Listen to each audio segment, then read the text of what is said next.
Welcome back to From Vision to Victory podcast. Today I'm with my special guest, Mauricio Salazar, the owner of Paleta Planeta. I'm super pumped up for this. I used to coach Mauri when he was a young little Thundercat running the streets on the east side, and now he's a grown man that started his own little business. So thanks for coming in today, Mauricio. How are things going? Doing well. Thank you for having me, Coach Chris. All right, man. I'm pumped up. Before we get into your story, and it's a fantastic story, I just want to talk about one of the sponsors. And then once I'm done with that first sponsor, you'll talk about your business. The first sponsor is Say Less Food Prep by Shelby Salvation, former D1 standout at Sac State. And what she does is she makes prep meals for people like me and you that are constantly on the go. Like, first thing, I can't even boil water, but it just helps out being able to throw food in the microwave, warm it up, and then eat on the go. And then when I'm done with the plates, just throw it away or put it in the dishwasher. So Shelby does a really good job of changing the menu up, but since she's a former D1 athlete, she knows how to really fuel up athletes and get them ready to go on the field. The second one is your actual business, Paleta Planeta. And since you're in the house today, I don't have to do the little spill on your business. You got to do it yourself. So I'll give you the mic. Hey, Paleta Planeta. Paletas for the Planeta. We serve gourmet popsicles, gourmet ice cream. Ooh. What kind of flavors do you have?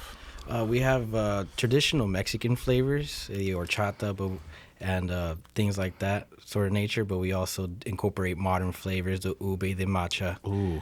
You know? My favorite is the, oh my gosh, the cookies. The Cookie Monsters. Gotta be the Cookie Monster. Love cookies. My wife keeps saying, man, you got to lay off that stuff, but, got to eat. All right, so let's dive into the interview with you today. Where'd you grow up? So born and raised in San Jose, grew up in the east side of San Jose.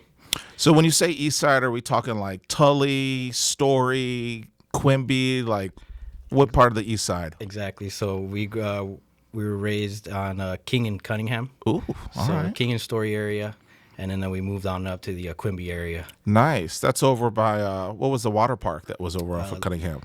That was Raging Waters. Nice. Sad to see it go. I know. Did you spend some time going there as a kid? A lot of great memories as a kid right there. All right, man. Any fond memories? Any birthday parties or you went to over there? Not birthday parties, but just gatherings in the summertime. All the cousins get together, head over to Raging Waters. Also with the elementary schools. Nice. Would take field trips over there. So what was home life for you? Of course, you had a mom and dad at home, but you had two brothers. Yeah, I had two brothers, mom and dad, like you said. It was good. I mean, middle class family, middle lower class family. It was always good, growing up with two brothers. Always competitive. Oh, yeah. We were always competing against one another growing up. So with all my guests, I do a little background check. And when you say you were competitive, I think you were being nice because I heard rumors about you even chasing one of your brothers around with some scissors or something, threatening to stab him. Yeah, something like that. We were playing the PlayStation, and I think he might have got 2 or 3 on me and turned it off and then decided to chase him with it, Hyper competitive. That's just the nature we grew up in and how we've always been. Were your parents competitive too? I mean, was that something that came from your parents down to you and your brothers, or is that just something? I wouldn't say my parents were competitive, but they always, at least my father and my mother, they always instilled in us to be the best at whatever you do, whether it's on the field, off the field, whatever type of job you get. Nice. Always try to be the best. And our father, he would always instill sports in us. Always, always, always. We could never just be home and doing nothing.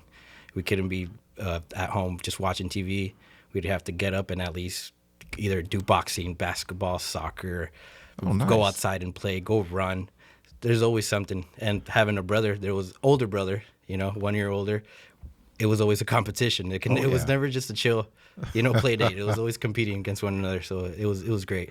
Safe to say there was some trash talking going around in the Salazar house? Oh, nonstop. Till this day, we still do that, Me and my brothers, we got a group chat, and that's all it is, Just trying to, it's that brotherly love. Yeah. Always. Yeah. Well, I got an older brother, and we still trash talk to this day and stuff like that. But it's the bond. But having an older brother or younger siblings, those are like your day one best friends. Oh yeah, no doubt. They got your back no matter what. And it sounds like you went into business with your older brother. We'll touch on that more, but I want to dive a little bit into your sports background because I think there's a culmination or there's a connection between how you looked at sports and you're taking that into the business world. So talk a little bit about the sports that you played growing up. Like mentioned earlier, we played basketball. We did a little bit of boxing, but it was mainly soccer that we played. Yeah, ever since we were 4, we mainly played soccer. All the other sports were kind of off-season things, you know. And yeah, so growing up playing competitive, you took on our team. What, we were 9, 10 years old Yeah, when you took us yeah. on, Little and knuckleheads. we were a small time rec team, trying to get in, try to get into competitive class 1 as they Oh used to yeah. call it. Oh yeah. Nowadays, that's all gone now. But yeah, we were trying to get into class 1, and you were the guy to take us there, and you always instilled in us to be competitive. So it was good going from a house that's competitive, Oh yeah. going to a coach that wants to win always and always drove us to win. It was for me, it was easy. For other people, it might have been a little bit tough, but it was always fun. And One of the things when you coach kids from East Side, or some of the kids on the team, they weren't well off, is to, and first thing is to instill like a work rate. Like if you want something in life, you got to go get it. But the other thing is you try to show them things that maybe they don't always get from the home life. And what I mean by that is like, you talk about college at a young age because maybe at home they're not talking about college and stuff like that. And one of the things that I noticed from coaching that group is that you had this persona that you never wanted to lose. I mean, to this day, I remember that we were at I can't remember the team that we were playing, but we were huddled around on our knees before the game. And you just said, like, I don't want to lose this game. And actually, you know what? Now that talking about it, it was the Davis game. It was the first year of NorCal League, 2004, and we had to win the game. We already beat El Dorado Crew. We upset them. They had 2 or 3 players that went on to the MLS. We were playing Davis, and we had to win that game to move on. And we were playing like crap.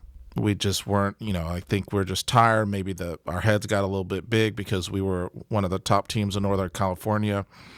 And you just said something that has stuck with me to this day. Like you slammed the ground with your hand and you just said some some of these famous words that you're known for, like, I fucking don't want to lose. And it stuck with me to this day. And I was like, man, here's a kid that wants to win. And a lot of kids say, like, on the sidelines they want to win, or at home they want to win. But that was something you said in front of your peers. And that stuck with me. Do you think you were able to take some of that into the business that you started?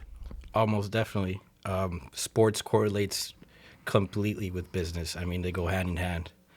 Yeah. I mean, in business, once you start it, there is no going back. It's like running fitness. You got to finish it, baby. Oh, You yeah. got to go all the way, and the harder you go, the better, the outcome will be. So you take that competitive nature and you stick it right into business, and, there is no losing. The only time you lose is when you give up, just like in a match. So what made you get into your own business? Because, like, when you work for someone, there's like a little bit of a safety net. Like if the business fails, it's not 100% on you because there's usually a president or a CEO. But what made you want to start your own business and going like, if this goes great, it's because of me. If it fails, it's because of me. Before COVID, I never even thought about it. It was just something I dreamt about, but never really put it into play. Right. Once COVID hit, it was kind of like the world stops. Your job stops. You realize you're just another number at a company. Oh, yeah. You're just someone on payroll. So you sit back and you think like, what do I want to do, and what do I want to leave behind for my kids now that I'm a father? I got a 7-year-old son and a 2-year-old daughter. So you're thinking about legacy too. Exactly. That's the key word. Okay. Legacy. Is leaving the legacy behind. What can I leave for them when it's all said and done? Right. For them to have something to capitalize on and have a better opportunity. Nice. Out here. What were your first couple of jobs that you had? Maybe high school or right after high school. My very first one was at it was called CNC Marketing Research at Great Mall. Oh, nice. So we'd hand out surveys to people. Sometimes people shoot you away. So it was kind of like right there. It was like a practice into now going into business, where sometimes people are going to say yeah, and sometimes people are going to ignore you, and sometimes they're just going to be mean and rude. But you can't let that bother you. Just let it slip off your shoulder and go on to the next person, because you never know. The next person might be the person that says, yeah, I'd like to take a survey. That's the perfect job, because I think once you can have that interface reaction or face to face with someone, you can't beat that. Like, You got to get used to rejection. yeah, and it's almost like dating. I mean, dating now is different. You guys have the Tinder and all these other apps, but to be able to talk to someone face to face, read their facial expressions, and like you said, sometimes they'll say yes, and it's like, okay, do the survey. Sometimes they say no, and then you just go and find the next one. But just to have that mindset and go through that, man, that does wonders for you guys. Yeah, and then after that, did that for a while on and off, and then went into Metro PCS, started selling cell phones. Oh, nice. And I had to brush up on my Spanish. I'm first generation Mexican in this country, but before that job, I was kind of like with my words. Now I could, I'm speaking. You can get down a little I can bit, get huh? down a little bit now, a little bit better. But yeah, that was definitely hard at the beginning. But it was in sales, so I was coming off the other job where it was Nice. kind of, selling in a sense, right? Right. And then now I went into full on sales and did that for a while, and then I went and started working at the airport Oh, nice. as a ramp agent. See, I like the airport job because also for you, there's benefits to working for an airlines, right? Yeah. Like, you get the travel and the buddy passes and all things like that. And I feel like your job strategically put you in a position to be successful. You had the face-to-face job where you're going in the mall. Then you go to, now these customers are coming to you, but you're trying to upsell them into some other things. And now here's a job that you can have forever, and it's kind of set you up where now you can travel the country and not have to pay as much as everybody else. Yeah, and the great thing about it, it's flexible. The number one thing is the flexibility that it gives me to focus on my business and also do my job at the same time. So it gives me that little safety net, you can say, not until we're completely ready Right. to take on the business 100%. Nice. But even then, I'll always keep that job. So walk me through, because when you're an entrepreneur, you have the game plan, but then you have to have the action behind it. So what was the action behind you coming up with the Planeta, and then actually getting it? Because there was some hard work behind that. Yeah. So how the story goes, like I said, it was during COVID. The gear started turning. Right. And I was pitching this idea to my brother for about 2 years. Like, hey man, like let's do this. And he was just like, no man, like shoo away. He's well off in his job, and I'm more of a dreamer. Right. And then just kept hassling him. And then But you know why he did that, right? Because you are a dreamer, and I'm so glad you admitted it, because when I talked to your brother, he said you are a dreamer. He might not ever tell you, but when you're around dreamers, they constantly have dreams, but he made you work for it because he wanted to make sure that you were serious, because Yeah. there was going to be some work behind this, and he wanted to make sure that you were all in. Oh yeah. And so yeah, 2-year journey just to get him in. Yeah, I just had to sell my brother for 2 years. That way he knew that I was serious about this, and there just wasn't another dream that I had, and I was going to give up 2 or 3 months down the line, Nice. So that happened, and we have cousins that are they are third generation ice cream makers Oh wow. and make paletas. Yes. So I got in contact with them, and I told them, hey man, we're interested in open up a business. Nice. Let's do it together. And they're like, you know what, cousin? Because of your father's blessings, Right. my father he migrated most of his family up here to the United States. Big They time. said we wouldn't even be in this country without your father. We'll do you one better. How about we teach you how to fish? You go Wow. out, you catch your own fish, and you do what you want with that fish. Wow. So once I told my brother that, he was like, okay. After 2 years, he's like, okay, let's do this. So we headed out to Texas. They showed us. Well, my brother was the one that headed out there. I had to stay back. My son was about to be born. Nice. So he went out there, and they taught him the game top to bottom. Actually, my daughter was going to be born. It was my daughter. Aw. Yeah, So he goes out there to, I think it was Texas? Kyle, Texas. Goes out there to Texas. What are some of the things that, that he learned? And probably the business is, once you have it and you start to put it in, now you got to start thinking about the financial piece, right? Because now, Yeah. even to make planetas, it's not, you got to have a machine and stuff like that. So talk us a little bit through that process. Yeah. So our cousins Paulina and Alejandro, they taught us the recipes, showed us the recipes. They basically showed us how to run the business and what the business is all about, what it all entails. Because my brother is one of those people that he just doesn't jump into anything Oh just to yeah. jump into it. You know, he has to know it from A to Z. He's the and Z calculated one. and Z to A. He is definitely a calculated master at that. You know. Nice. I tend to go off emotions. I'm trying to handle that a little bit. You know what I mean? It comes with But maturity. exactly. It's just a passion. You know, you got it's just a passion in me. So yeah, once they just showed us everything, you know, he came back home and he said, "Let's do this." Nice. So we gathered our money together, and we bought a paleta machine, ice cream maker. How much was that machine? It was 26,000. So did you have to take out a loan, or were you guys like looking in the couch for like pennies and nickels? Like how'd you Yeah, come we up were with just that we were money? just scrapping around. We had a little bit of savings saved up, and yeah, we just came up with it. Nice. And then what's the next step? You buy it, then you have to go buy like.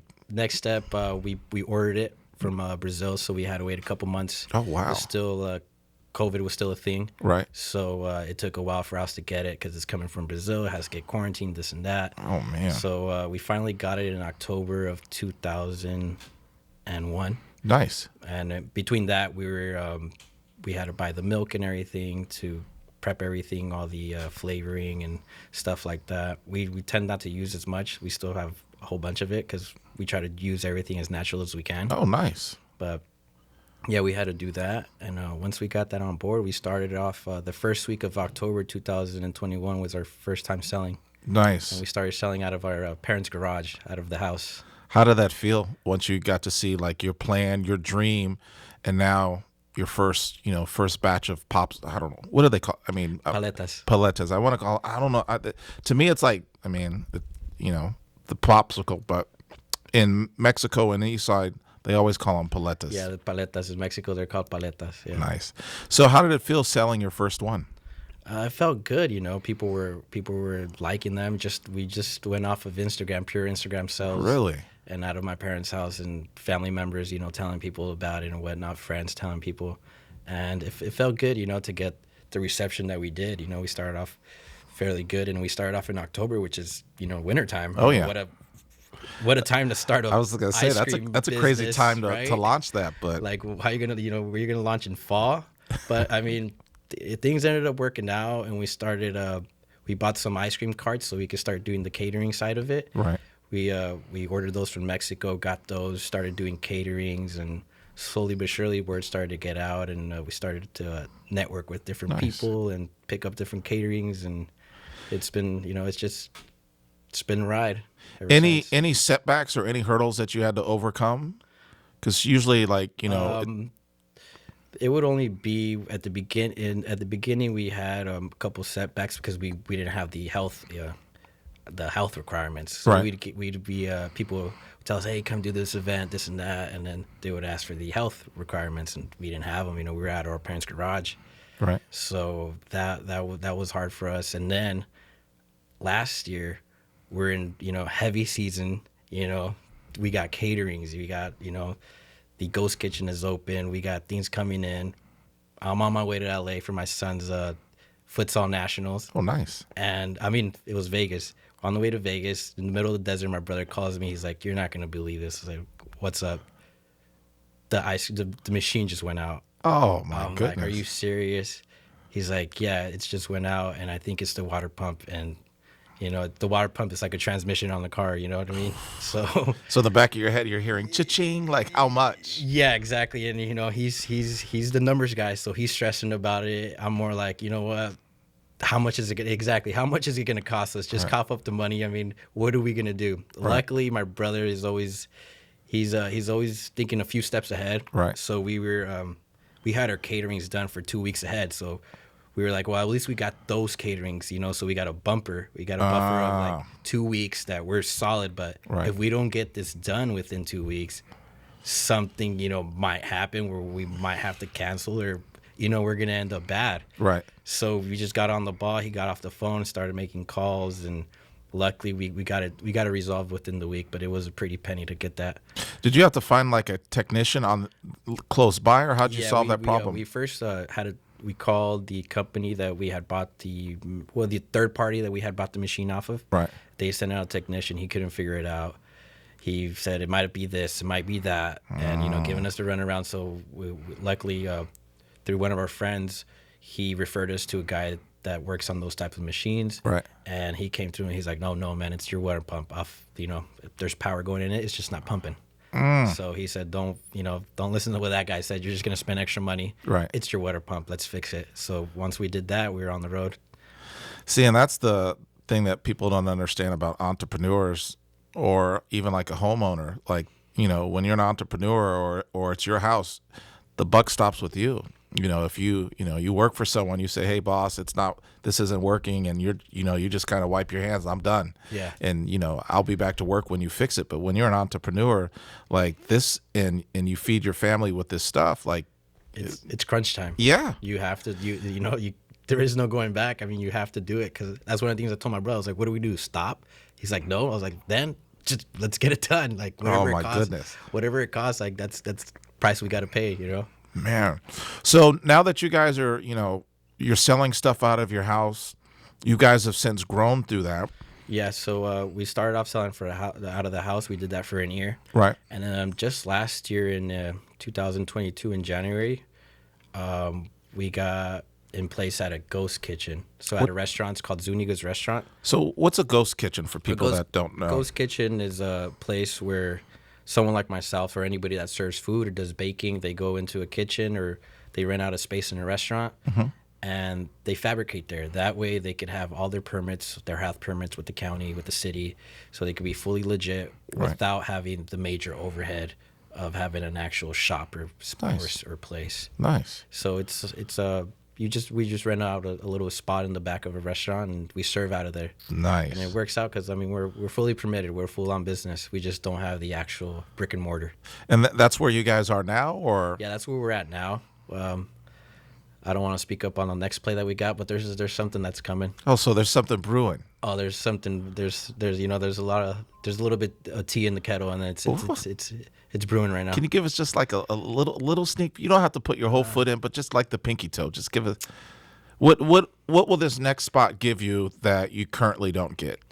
It would give us the exposure that I think we need. So people would be like, wow, these guys they're really onto something. Nice. It'll give us that extra bump because, being at a ghost kitchen is cool, but it's sometimes hard to find. We don't have we don't have the big sign up front. So it's a bit hard to find. And people were kind of sketchy, like, do I walk in there? Do I not? Do I do this? Do I do that? So the next move will have people saying, wow, these guys, Well, it's not really, and it's not really your because you're almost subleasing from someone. Exactly. So my customers are walking in while they have customers, and then there's confusion. Like, do I go here? Do I go there? And I'm like, no, come to the back. And it throws people off a little bit. But our next move is it's definitely we've been the time coming. So where do you see this going in 2 years? In 2 years. Brick and mortar. Nice. And then after that, we're going to see. I mean, the 10-year game plan is to be able to franchise our Paleta Planeta and have them in San Jose, have them in the Valley and different states and across the nation. Nice. Is there anyone that's like mentoring you, or because, here you guys are youngsters on the East Side, you're doing your thing, you're playing the soccer, you're playing the futsal, and you don't have the formal training of running a business. So what steps did you go through to get you to where you are now? Because a lot of times people are like, I have a dream, but I didn't go to college. I don't have a business degree. I don't have this. So how did you overcome some of those hurdles? Well, our mentors in the business sense will be our cousins because we go back and forth a lot with them. But for me, it was I don't have no background in business. Right. Like I said in the beginning, I'm a dreamer. Right. But I knew I had to surround myself with people that knew how to get things done. And right. One of those people is luckily for me, it's my brother. Right. And he's an executor and he knows how to execute. He's a perfectionist that, I hate it at times because I'm just like, you know what, it's good like this. And he's like, no, it has to be better, And it reminds me of you, like we'd be running drills and the team feels like, well, we just ran that great. And you're like, no, you didn't. You do that again. And it's like, oh my God. You know what I mean? There's But levels to this. it's exactly, there's levels, and he's always like, no, we got to do this like this. So he's someone I look up to, you know, in that sense, that he just wants to do things and he wants to do them right. And he just wants to do it like 1,000%. Right. Like always. So luckily for me, I had her surround, got him right next to me. So built a team. We had a friend that was also with us. His name is Jorvan Garcia. Nice. He has his own business on the east side. It's called Jorvan's Micheladas. A little plug. Oh, big shout out. Yeah, big shout out to Jorvan's Micheladas. He was also one of the people as well that was, you know, helping us and consulting us. And, you know, you surround yourself with people that are like-minded. There you go. And want the same thing in life as you do. You know, not it might not be in your business, but in their life. And it all just falls together, you know. As cliche as it sounds, growing up, you're like, oh, what do you mean? Like, my friends don't influence me to do anything. They might not. Right. But it tends to rub off on you. Yep. You know what I mean? Yep. And so it definitely goes back to the saying, like, you know, show me who you hang out with and I'll tell you who you are. Yep. And I'll tell you what your future is going to be like. Exactly. You know, as cliche as it sounds, it took me a while to accept that, you know? Hey, we just keep maturing, man. That's all. It's all part of the process. It's part of life, right? Yep. So, yeah, just being around like-minded people like that, it really drives you to, you know, be the best at all times and stay on your toes at all times in business. Right now, I'm reading a book by Patrick. I just started reading it by Patrick Bet David. This is Your Next 5 Moves. Ooh. Master the Strategy of Business. Yep. Something like that. Yeah, and it's so far it's a great book. And, you know, that really puts everything in perspective that as an entrepreneur, you need to stay 5 steps ahead of the game. Yes. I always used to think like, oh, 1 or 2 steps ahead of them. Like, I'm good. Like, you know what I mean? I'm good. But, you know, the first thing he said in that book is like, if you're thinking 1 or 2 steps ahead, you're an amateur. Yeah. You know, you're gonna fade out. Oh yeah. And I was like, dang, like that hit my soul. I was like, dang, I guess my brother is the real deal, and I'm just a dreamer. But nah, I'm maturing, like you say, and you know, focusing on what I need to do and where I need to. If I see my business in 10 years being a franchise, then I need to act like it and be like it. You know, talk the talk and walk the walk. Most importantly, walk the walk. I'm loving this. Because people could talk all day. It's easy to talk. What advice would you give the 14, 15, or 16-year-old Mauri? Like, if you could go back in time and whisper something in your ear, what advice would you give yourself? Stay confident. Stay confident. Because a 14, 15-year-old me, I was balling. Right.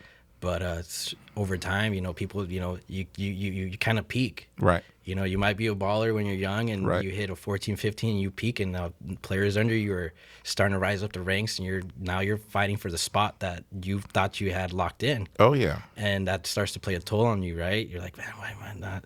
Well, buddy, you're not putting in that work. You're not putting in that extra, you know what I mean?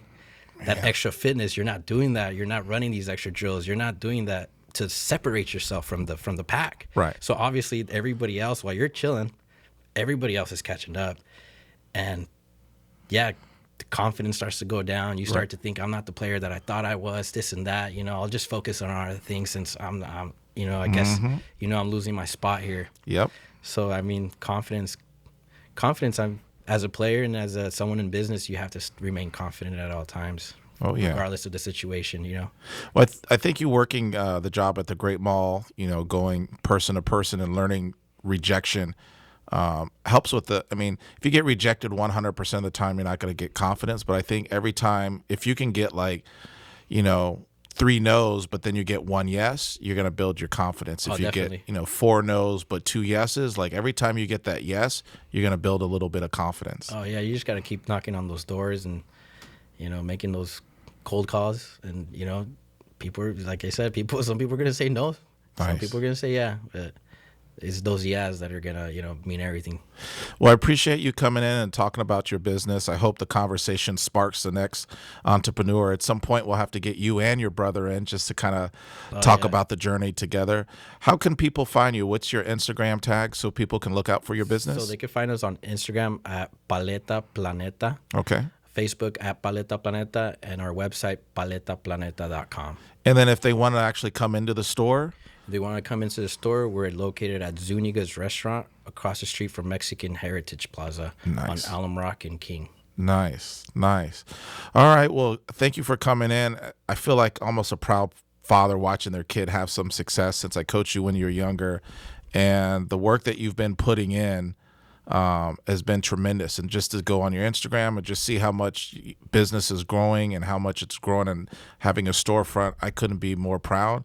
I always look at you like, the 14, 15-year-old kid, 13-year-old kid, sometimes the little knucklehead that would give me a couple gray hairs. Some of these gray hairs are 100% your fault from when you were younger. But just to see you put in the time and work to have a successful business now, I can't say enough how proud I am. So keep it up, man.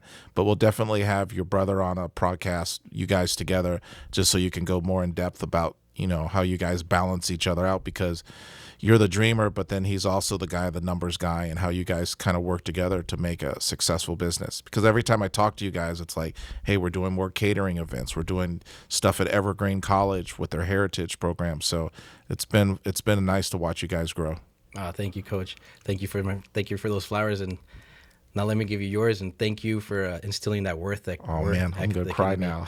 I really appreciate it over the years. Looking back, you really taught us a lot. Appreciate it, man. You instilled a lot of things in us. Still look up to you to this day. Nice, so, man. Best of luck in all your ventures and all your coaching. All right, man. Well, I appreciate you coming out. Thank you for having me. All right.